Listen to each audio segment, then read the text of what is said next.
It's my life. Lazy. It's my life. I got dirty. Assalamualaikum warahmatullahi wabarakatuh. Perkenalkan, nama saya Meriana dengan NPM 2188201020 dari Prodi Pendidikan Bahasa dan Sastra Indonesia. Di sini saya akan mereview materi kuliah Bahasa Indonesia.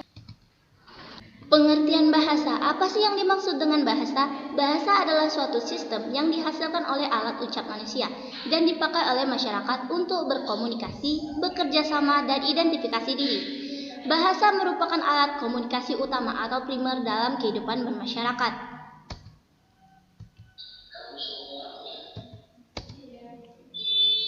Fungsi dan peranan bahasa dalam pergaulan.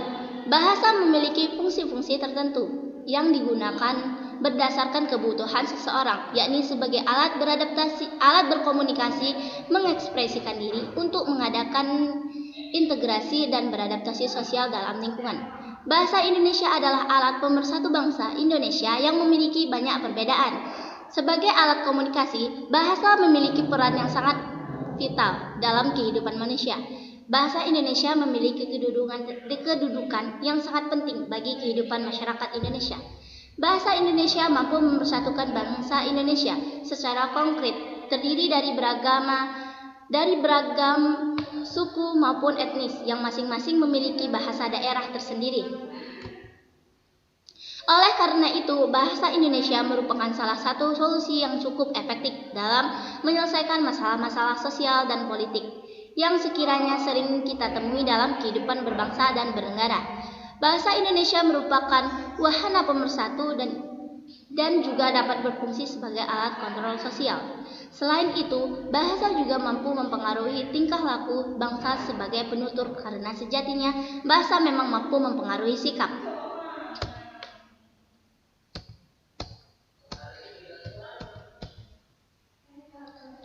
Fungsi bahasa. Fungsi bahasa meliputi 1. Alat untuk ekspresi diri, 2. Alat untuk komunikasi, 3. Alat untuk adaptasi sosial, 4. Alat untuk berkomunikasi dengan sesama manusia, 5. Alat untuk bekerja sama dengan sesama manusia, 6. Alat untuk mengidentifikasi diri, 7. Alat kontrol sosial dan integrasi, penyatuan.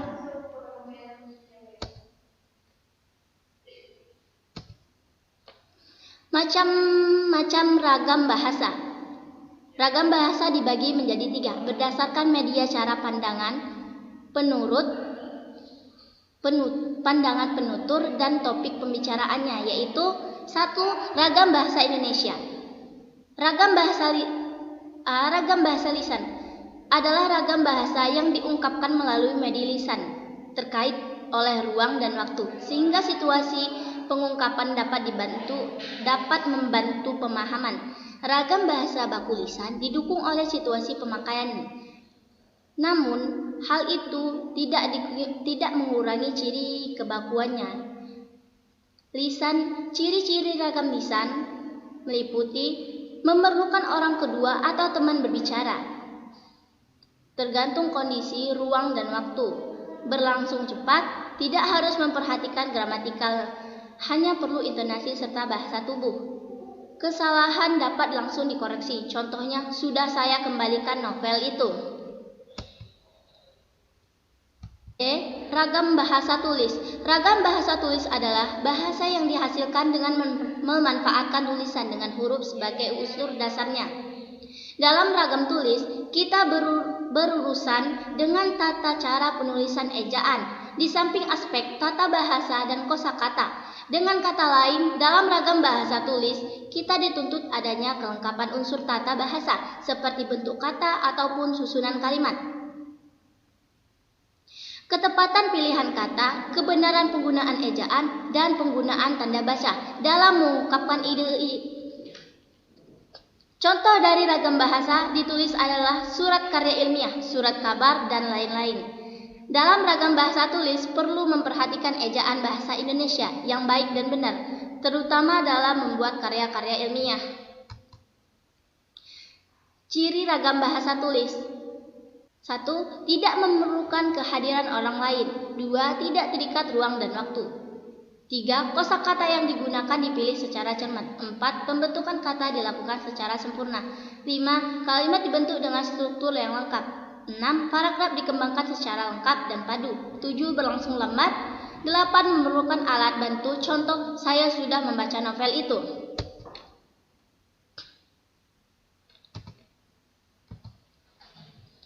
Macam-macam ragam bahasa.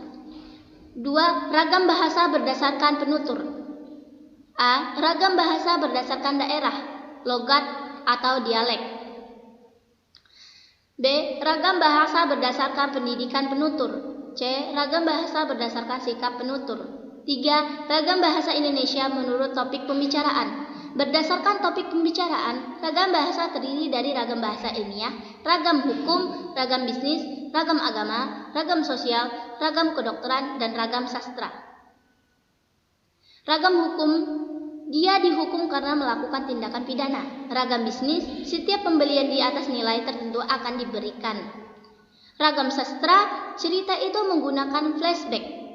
Ragam kedokteran, anak itu menderita penyakit Warsa.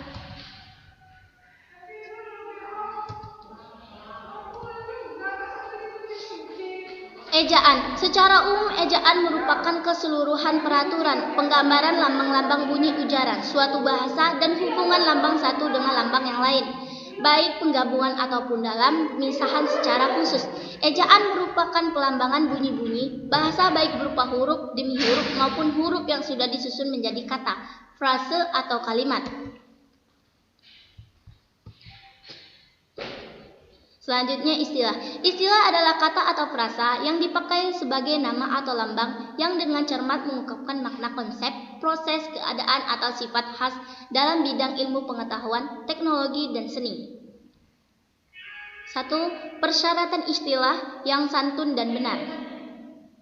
Istilah yang dipilih adalah kata atau frasa yang paling tepat untuk mengungkapkan konsep, termaksud, dan yang tidak menyimpang dari makna itu. Istilah yang dipilih adalah kata atau frasa yang singkat di antara pilihan tersedia yang mempunyai rujukan sama. Istilah yang dipilih adalah kata atau frasa yang bernilai rasa, konotasi baik. Istilah yang dipilih adalah kata atau frasa yang sedang didengar atau konaufonik.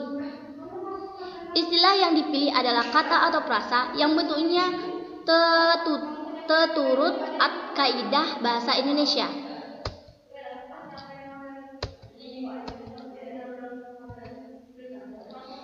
Selanjutnya, kata diksi dan serapan.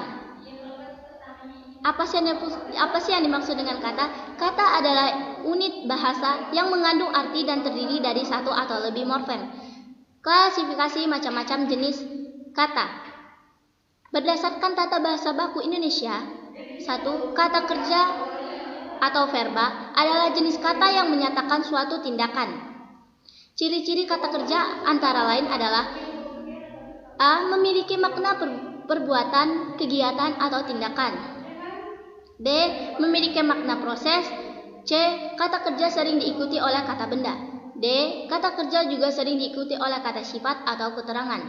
E. Sering dibentuk dengan imbuhan me, di, ber, ter, me, kan, ber, an, memper, an, dan memperi. Kata dapat didahului kata pernyataan waktu seperti telah, dengan, akan, hampir, segera. G. Dapat diperluas dengan cara menambahkan dengan plus kata sifat setelahnya. Contoh: ia berlari dengan cepat. Nani menghitung dengan teliti.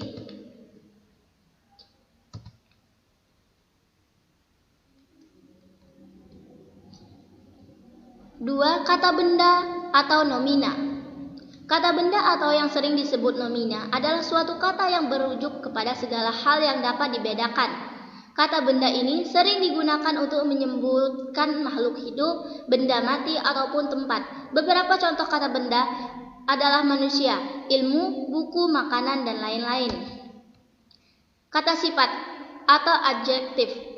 adalah kata yang digunakan untuk menyatakan sifat atau keadaan suatu hal, baik itu makhluk hidup, benda, mata, tempat, waktu, atau lainnya.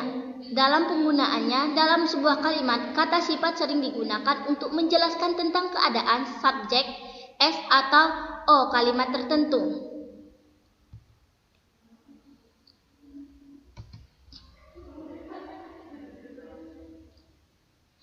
Kata keterangan adverbia.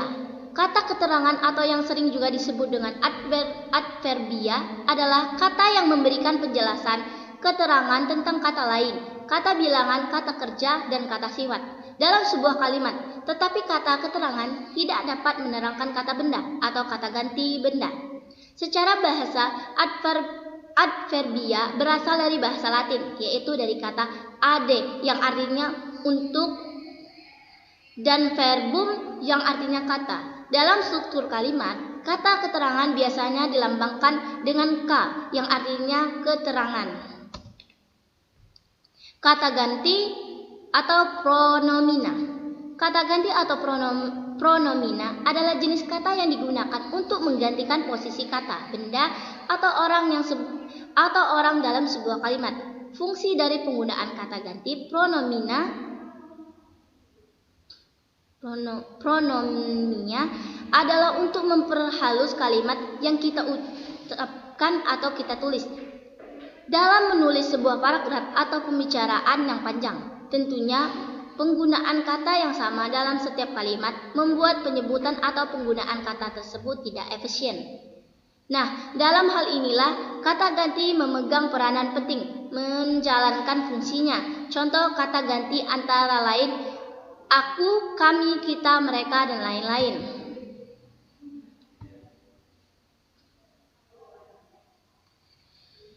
Kata bilangan atau numeralia. Kata bilangan atau sering juga disebut dengan numeralia adalah jenis kata yang berfungsi untuk menyatakan jumlah benda atau urutannya dalam sebuah deretan.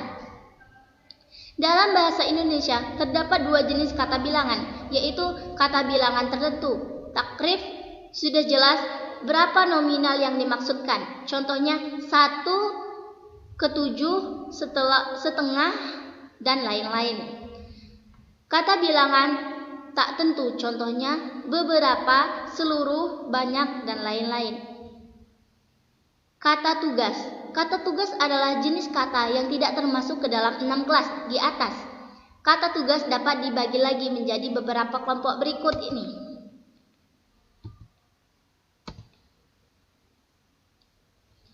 A. Kata depan. Preposisi. Sebutan lain untuk kata depan adalah preposisi. Dalam bahasa Latin, preposisi berasal dari kata yaitu prae dan ponere. Prae berarti sebelum, sedangkan ponere berarti menempatkan atau tempat. Berarti kata depan merupakan kata yang merangkaikan kata-kata atau bagian kalimat yang diikuti oleh nominal atau pronominal. Kata depan adalah kata yang menghubungkan kata benda dengan bagian kalimat.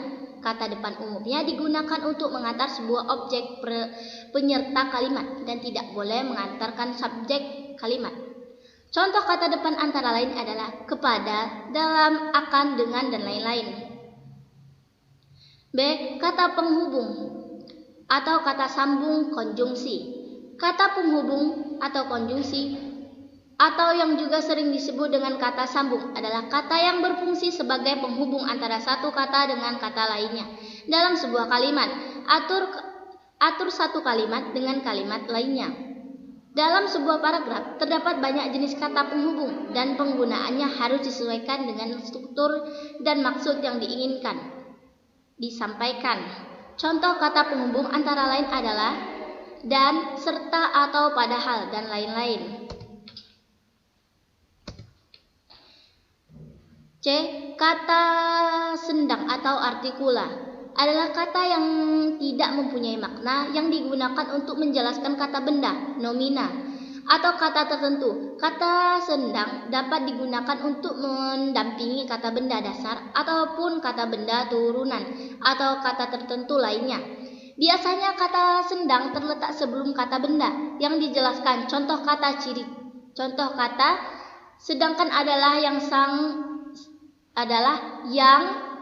sang, kaum, para, si, dan lain-lain. Ciri-ciri kata sendang adalah 1. Tidak memiliki arti khusus. 2. Mendampingkan kata lainnya. 3. Dapat membedakan kata lain.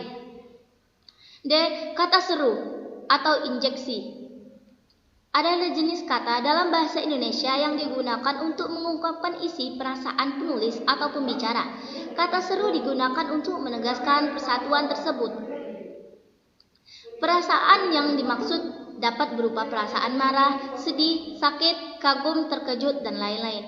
Nah, dalam penggunaan kata seru memiliki intonasi yang khas agar dapat menggambarkan perasaan tersebut dengan baik. Contoh kata seru antara lain aduhai, amboy, sial, dan lain-lain.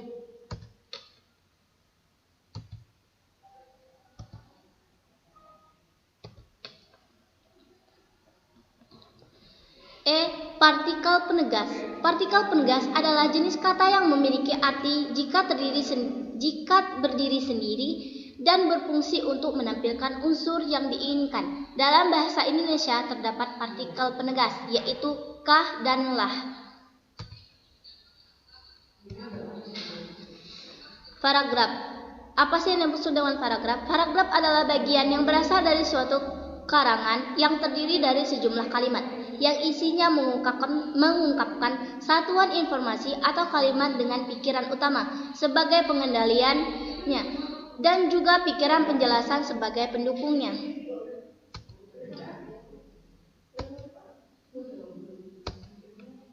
Jenis-jenis paragraf.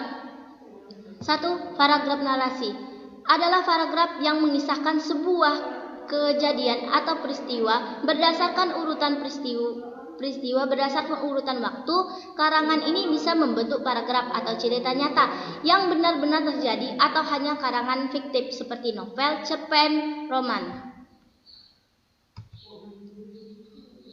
2.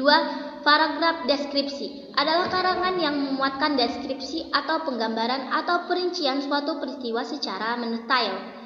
Dari sini pembaca akan dibawa seakan melihat, merasakan, atau mendengar apa yang dilukiskan oleh penulis secara langsung. 3. Paragraf eksposisi adalah pemaparan suatu hal atau menginformasikan suatu teori atau petunjuk dalam suatu tulisan dengan tujuan menambah wawasan pembaca.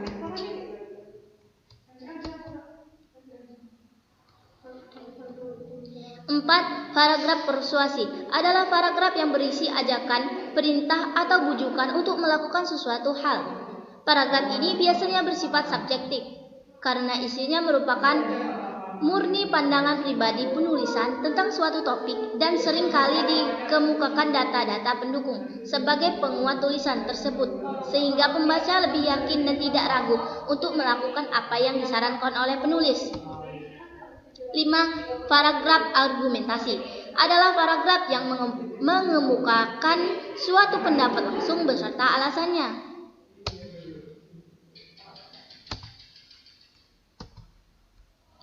Pengertian karya tulis ilmiah. Apa sih yang dimaksud dengan karya tulis ilmiah? Karya tulis ilmiah adalah suatu karya dalam bidang ilmu pengetahuan, sains, dan teknologi yang berbentuk ilmiah. Suatu karya dapat dikatakan ilmiah apabila proses perwujudannya lewat metode ilmiah. Karya ilmiah merupakan hasil pengkajian atau penelitian seseorang atau sebuah tim yang dilaporkan secara tertulis dan diterbitkan dengan memenuhi kaidah serta etika keilmuan yang telah dikukuhkan dan ditaati oleh masyarakat keilmuan.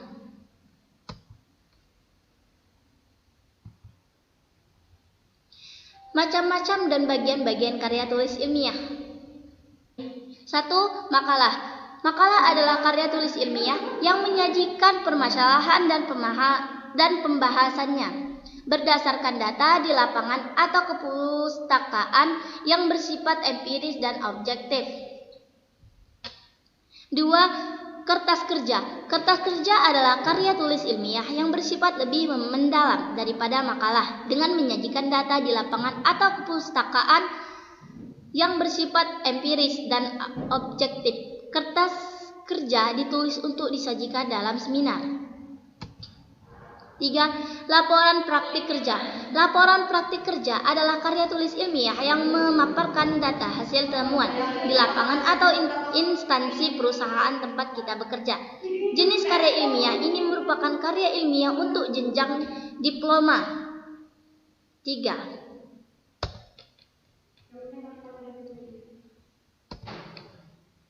4. Skripsi. Skripsi adalah karya tulis ilmiah yang mengemukakan pendapat penulis berdasarkan pendapat orang lain.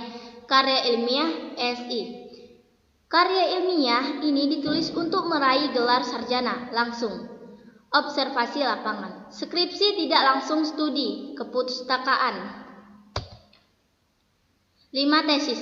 Tesis adalah karya tulis ilmiah yang mengungkapkan pengetahuan baru dengan melakukan pengujian terhadap suatu hipotesis. Tesis ini sifatnya lebih mendalam dari skripsi. Karya ilmiah S2.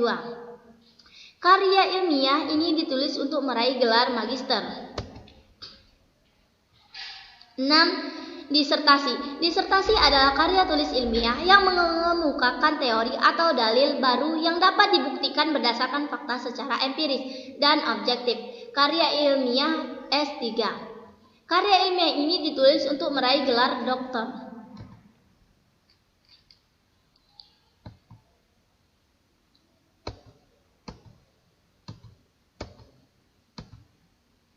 Kutipan.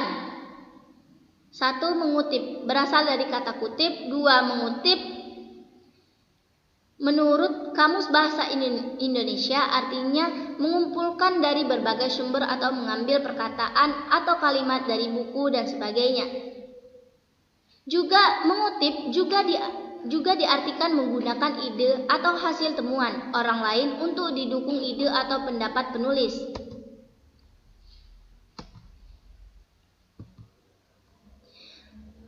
Kutipan langsung dan tidak langsung. Kutipan langsung yaitu penulis apa adanya teks yang dikutip dan penulis tidak mengubah kata-kata atau ejaan yang digunakan dalam teks yang dikutip. Untuk kutipan langsung ada yang kurang dari 4 baris dan ada yang lebih dari 4 baris. Tata cara penulisan kutipan langsung kurang dari 4 baris. Diintegrasikan atau disatukan dengan teks penulis. Jarak antara baris spasi ganda 2 spasi. Kutipan diapit dengan tanda kutip. Akhir kutipan diikuti dengan tanda kurung, bukan nama singkat pengarang, tahun terbit, dan nomor halaman tempat kutipan. Diakhiri dengan tanda kurung tutup. Tata cara penulisan kutipan langsung lebih dari 4 baris. Kutipan dipisahkan dari teks dengan jarak 2,5 spasi. Jarak antara baris 1 spasi, kutipan oleh diapit dengan tanda kutip. Akhir kutipan diikuti dengan tanda kurung buka, nama singkat pengarang, tahun terbit, dan nomor halaman tempat kutipan, dan diakhiri dengan tanda kurung tutup. Tanda kurung tutup.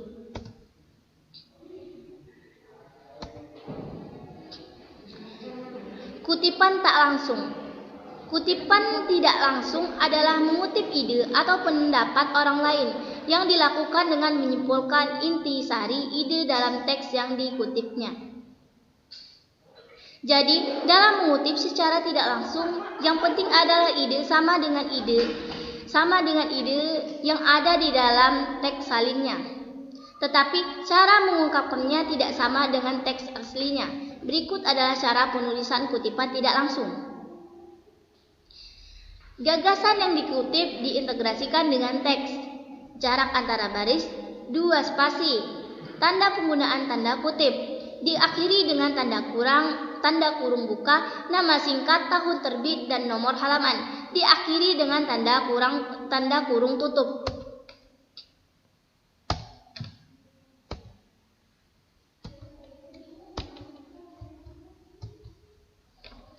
Daftar pustaka.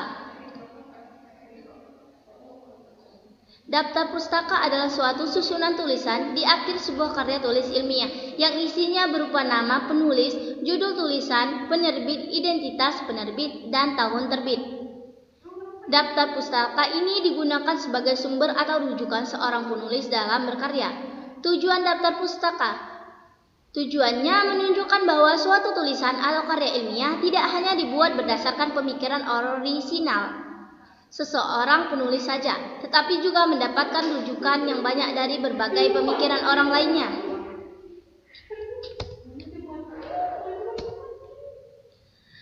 Manfaat daftar pustaka. Manfaatnya mengarahkan pembaca suatu tulisan atau karya ilmiah ke rujukan-rujukan lainnya yang terkait dengan pembahasan di dalam tulisan maupun karya ilmiah itu. Sekian dari saya akhiri. Wassalamualaikum warahmatullahi wabarakatuh.